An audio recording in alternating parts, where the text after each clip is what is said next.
Né à Paris en septembre 1862, Maurice Elliott passe son enfance entre le 15e arrondissement et la propriété de ses grands-parents à Épinay-sous-Sénart, dans la vallée de l'Yerres. Après une courte formation à l'atelier Bain à Montmartre, il entre à l'école des Beaux-Arts en 1882, où il suit les cours d'Adolphe Yvon et d'Alexandre Cabanel. Il expose régulièrement au Salon des artistes français et à la Société nationale des beaux-arts. Dans une journée de baptême, on retrouve cette atmosphère proche des romans de Maupassant ou Zola.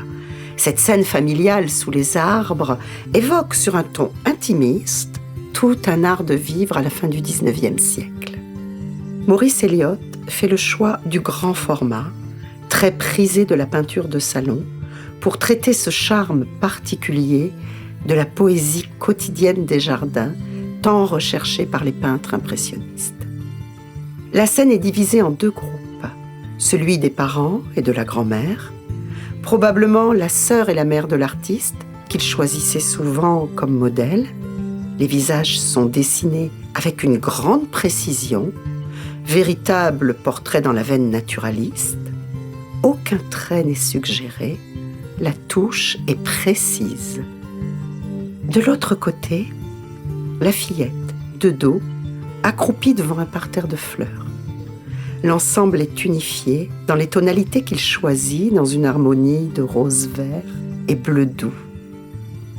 Par ces couleurs vives, disposées avec délicatesse sur les visages, que l'on retrouve dans une touche plus libre dans le traitement du paysage, Maurice Elliott prouve qu'il n'est pas hermétique aux avant-gardes de son époque.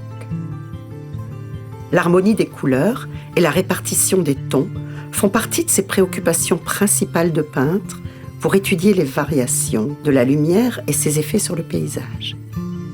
Mais dans cette œuvre de grand format, destinée aux cimaises du salon, bien qu'il appose ses couleurs en petites touches rapides, il traite différemment que les impressionnistes l'insertion de la figure humaine dans le paysage.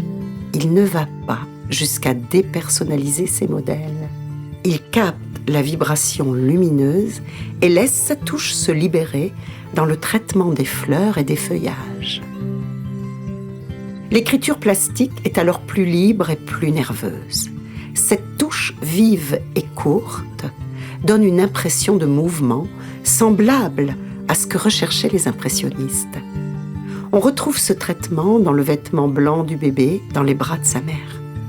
La composition est organisée par des verticales dominantes, suggérées par le groupe d'adultes à droite, la maison et les poteaux de la barrière à gauche.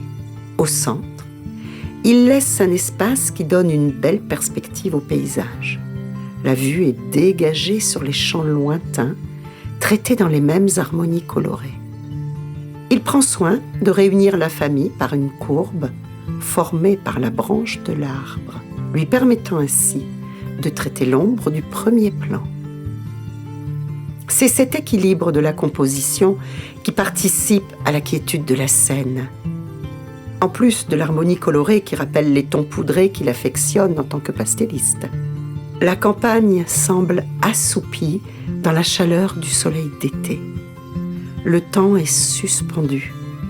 Cette œuvre, tout en pudeur et en raffinement, est achetée au salon de 1890 par le baron Alphonse de Rothschild, qui l'offre au musée de Morlaix.